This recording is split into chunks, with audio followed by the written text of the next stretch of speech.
I've owned 7 different George Foreman grills over the past 20 years, and if you had have asked me just a couple of months ago which of those units was the best, I would have said the George Foreman Evolved grilling system, hands down no contest. This is because of its white ceramic nonstick plates and its superior heat controller. Then it began to fail like all of the others.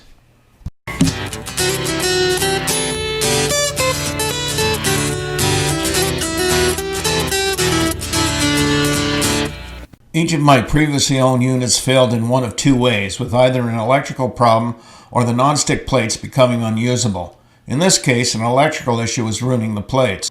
You may not be able to make it out at first glance, but the area indicated by the red arrow now becomes much hotter than the rest of the cooking surface when it's in use. This results in a hard black crust being baked onto the nonstick surface, which has to be scraped off. This is an action that actually damages the surface. The top plate taken off, you can see that there's something going on there.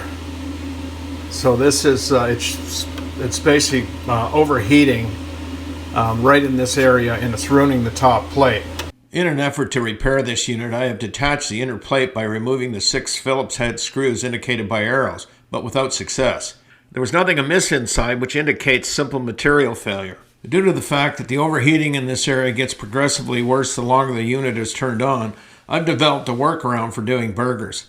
I can start out by placing the burgers as I normally would, and after they shrink a bit, I move them to the safe areas of the grill. Alright, so we put that on for 2 minutes. It takes a total of 8 minutes to actually cook these burgers. Now I cannot say if the top grate and bottom grate are the same heat, so I flipped them halfway through. I've done 2 segments of 2 minutes. I've got a slightly damp paper towel I'm just removing the excess grease with. I don't really want to burn it into the top of my burgers, but you can see what's happening is the electrical issue or whatever it is taking place. It's no longer non-stick. So what I'm going to do with these is I'm going to flip them and rotate them just so everything is basically cooked evenly, but now because they've shrunk a little bit, I can go to the outside of the plate to finish them off and get away from that area. That's basically what I have to do for a while now that this unit's on its last legs. So now I'm faced with replacing this grill, and after my experience with this brand, it is a bit of a dilemma. I'm not interested in any of the standard offerings with shoddy temperature controls and non-stick plates that wear out so fast, but I am curious about this model here because of its higher end controls and unique new design. However, where you can pick this up at Costco in the US for about $100, they're not available in Canada at that price. Add taxes to that price and you come in just shy of $300. So here we are finished. Got a bit of a charbroil effect going. I know from experience I don't actually have to measure the temperature of these. I know from experience that they are done.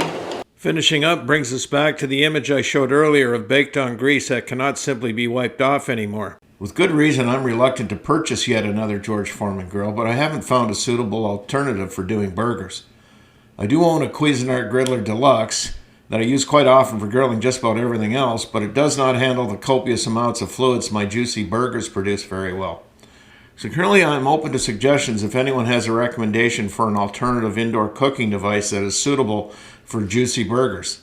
Please tell us about it in the comments. For my next video, I'm going to cover the renovations we have done to our kitchen in preparation of selling our home. I hope to see you then. When the stars won't shine for you, and your dreams turn black and blue, on those dark nights you'll be alright, I'll be right there with you. Together we'll see it through. When the stars won't shine for you, and your dreams turn black and blue, on those dark nights you'll be alright, I'll be right there with you. Together we'll see it through.